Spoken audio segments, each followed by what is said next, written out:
Hello, everyone, and welcome back to the For the Doers podcast. My name is Sayda, your host, and we're back today with my wonderful friend, the fabulous Janice Sadoyama. I'm not going to keep saying your name that much. Why, Your it's so last good. name. You say it's so good and perfect. I love it. But back with Janice, so happy to see you and happy to have you here this wonderful Monday. I am also very grateful to all of the people who have been listening. Thank you so much for your feedback and comments. And I can't tell you how much it is appreciated. Thank you, thank you, thank you. Don't forget to like and subscribe if you haven't already. So we have great conversations always going on between Janice and I, especially about being a doer, the challenges that come with being a doer, also the great things that come with being a doer. And one of the things that has been on my mind and is on my mind actually a lot is self-talk. So what I was saying to Janice earlier about self-talk is I have noticed, just like almost anything, when you start working on it, then you really start noticing how you act or react to certain things. And what I noticed in myself was really tough self-talk. I am really hard on myself with self-talk, but what started changing that for me was I don't remember who I was listening to. Or who said to me, listen to how you speak to yourself. And if you wouldn't speak to one of your friends that way, why are you speaking to yourself that way? I was like, what? That was deep. That was deep. I really, that hit home when it was supposed to, because I've always known that I was hard on myself. But everything happens to us. I truly believe that things happen how they're supposed to, when you're supposed to, because I'm sure I heard that message before, but it wasn't the right time for me to hear it. But when I did, I really started paying attention to how I speak to myself, and being a doer, wanting to do everything, check off all the boxes and be my best self comes with, speaking to myself, motivating myself, like we were speaking about last week. Just saying to yourself, yes, you can do this, you got to do that, you shouldn't do that, you should. And I realized that I say so many shoulds to myself. You should do this, you should do that. And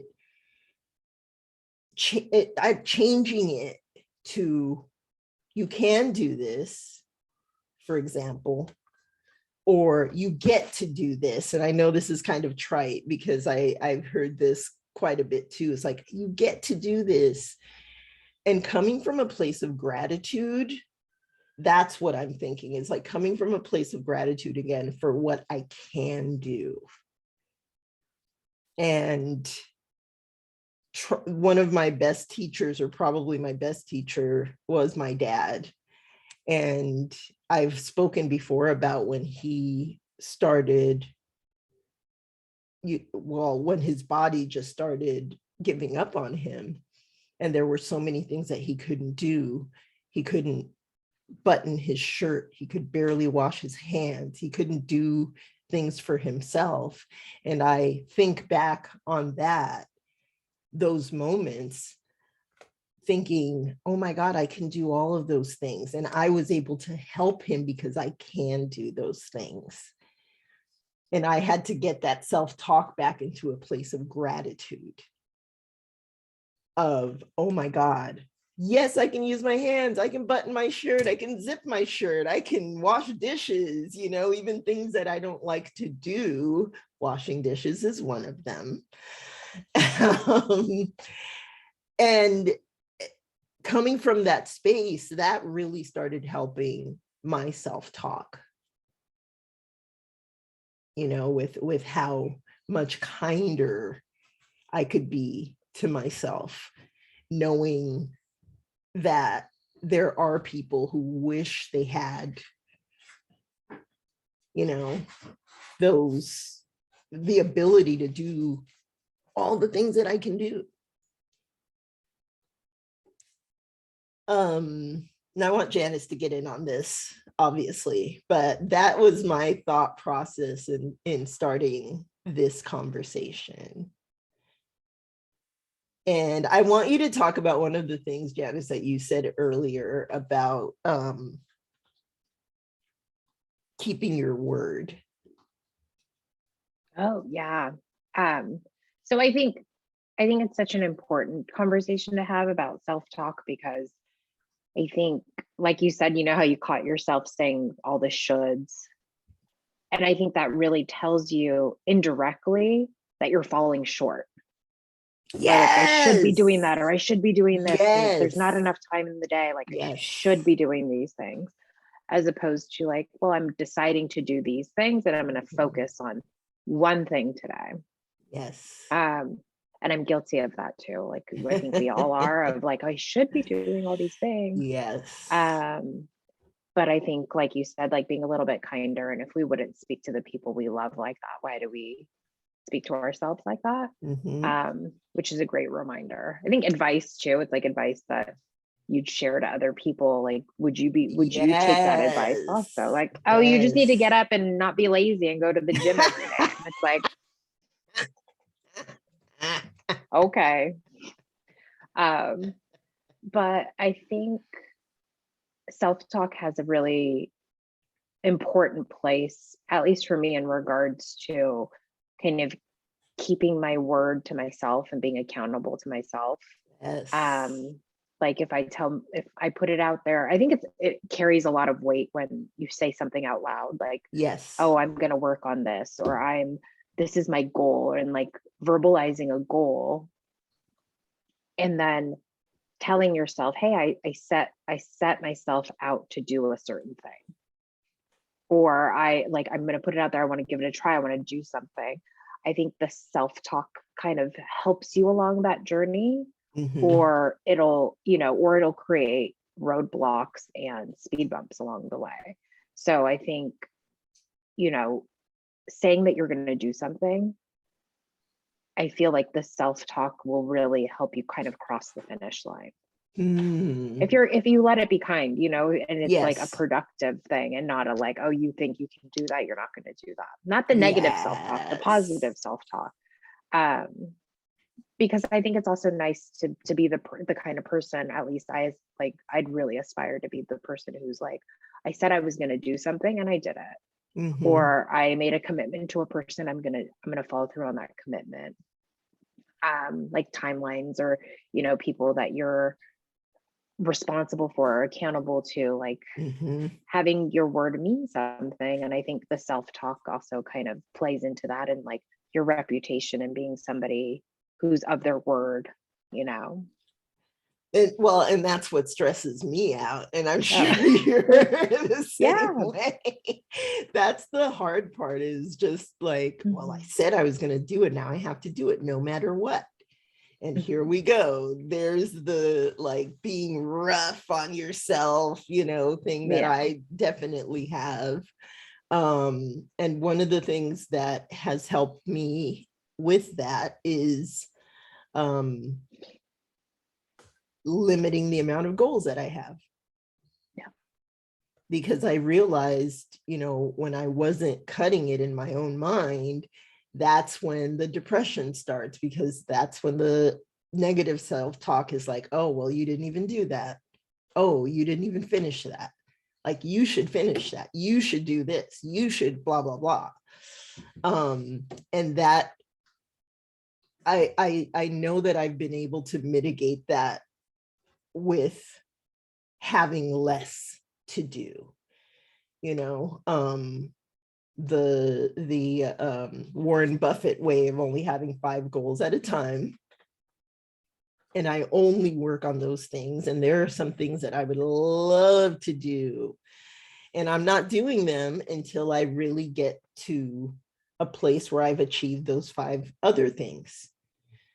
And I've noticed in myself that it has made me calmer and happier, because I'm not always on myself with like something to do, something all the time. Like, you know, the evening comes, spend time with your friends or family or whoever it is, because you need to rest.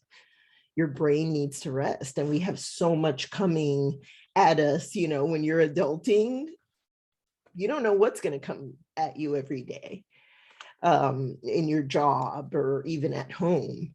So being easy on yourself and saying, you know what, I'm accomplishing these things, and I'll get to all the other things that I want to do when I have established all of these other things. I can't say how much that's helped me, in not setting myself up, you know, for failure, basically. Yeah, 100%. And I love that you say that you limit your goals to 5 things. And I'm pretty sure, you know, you could rattle off very quickly the why behind those 5 things, Yes. like the purpose behind it. And I think that becomes a big thing, because when the shoulds start chirping of like, oh, you should do that, you should do that, it's like, no, I'm gonna focus on these 5 things because X, Y, and Z. Like you're able to turn off the other noise, because you're like, these 5 things are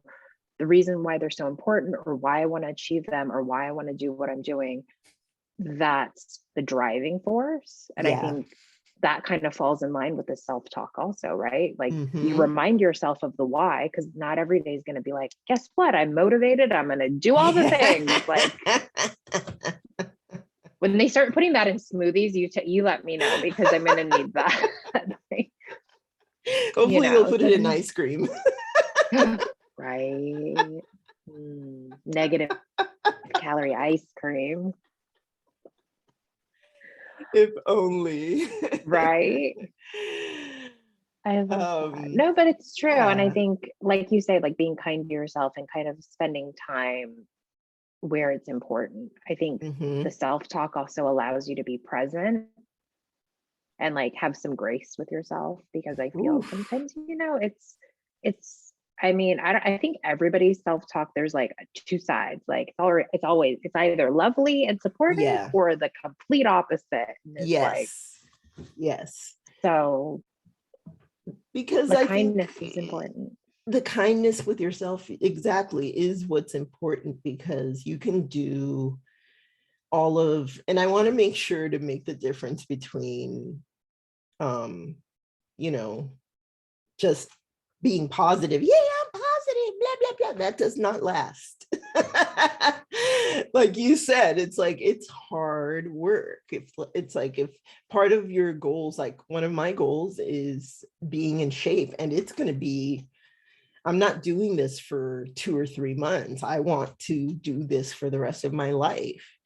So if I'm not being present and not being kind to myself, and when it really hurts to work out, is I've said this before, every single time I work out or I'm going to work out, I'm trying to talk myself out of it.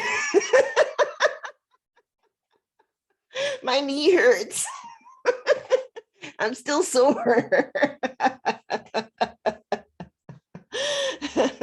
My arm, but I still do it. And for 6 months straight, I've been working out for the last 3 months, like at least 4 times, 4 hours a week. It's hard, but I could have self-sabotaged myself by being like, oh no, you know, so many excuses that would be so ready to serve me. um, 100%. but if it wasn't for the kindness that I have with myself to say, oh my God, you know what, that hurts because you're getting stronger. Yeah. Wow. And that's a cool thing. Like that's a cool the thing. best. Like that burn is like your muscles working Yes. against like the fatigue, and like it's clearly it's working.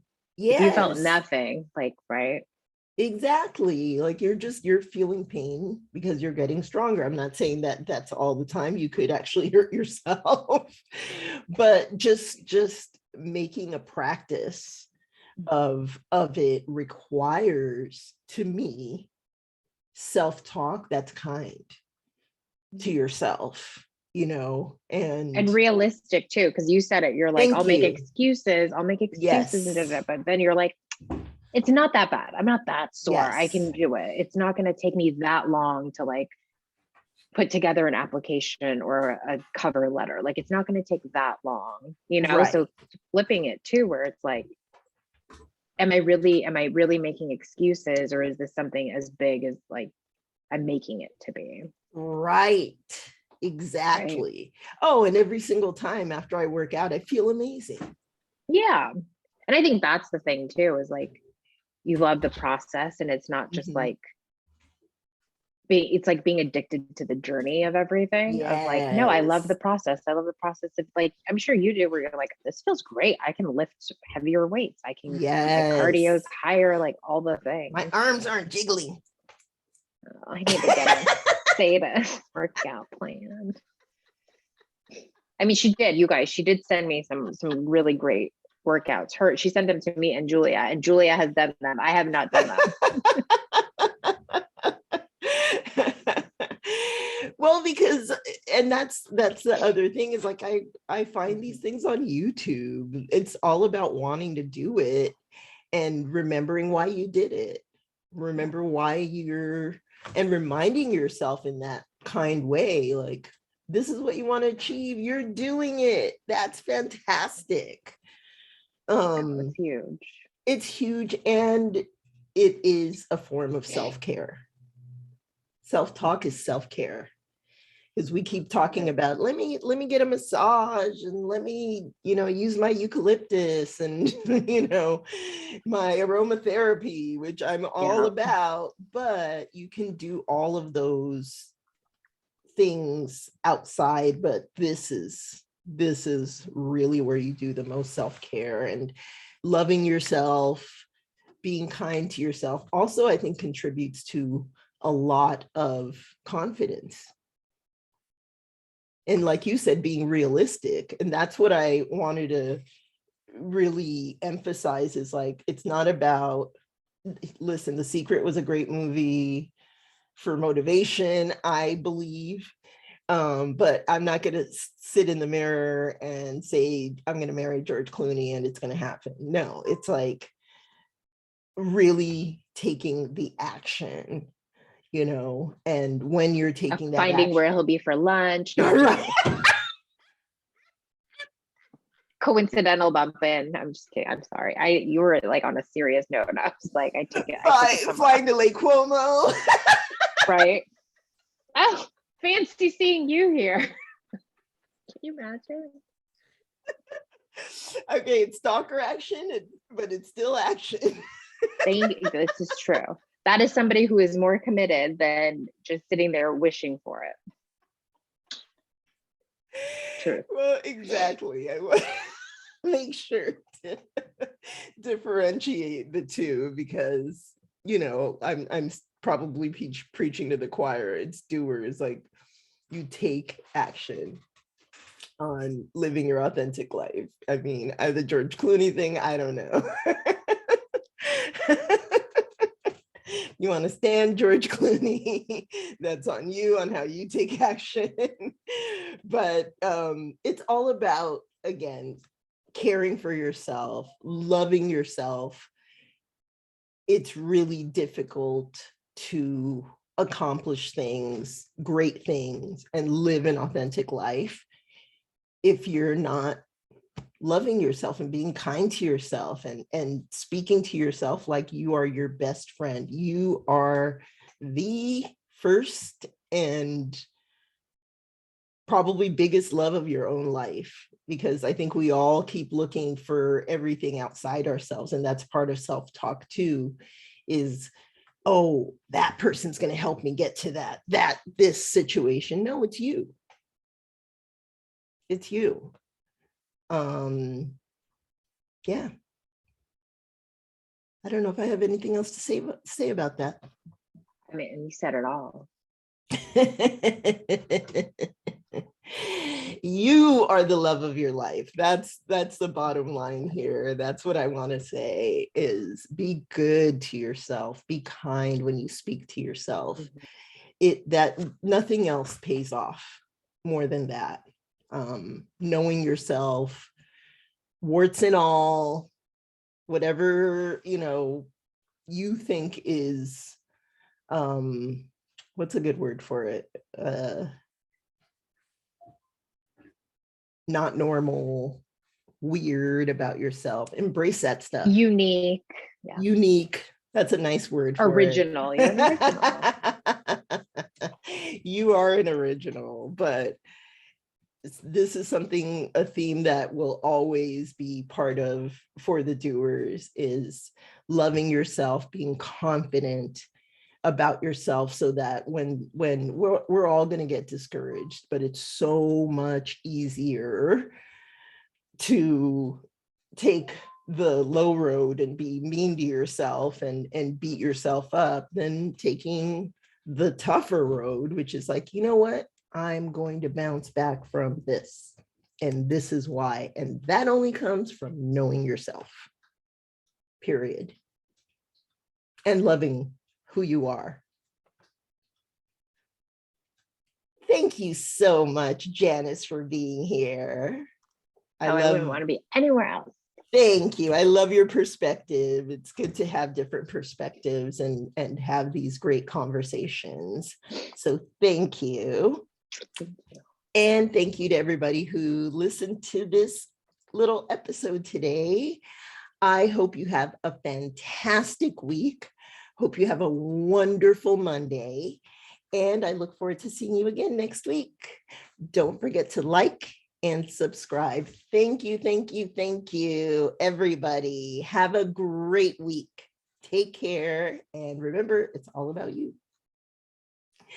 Bye. Thank you.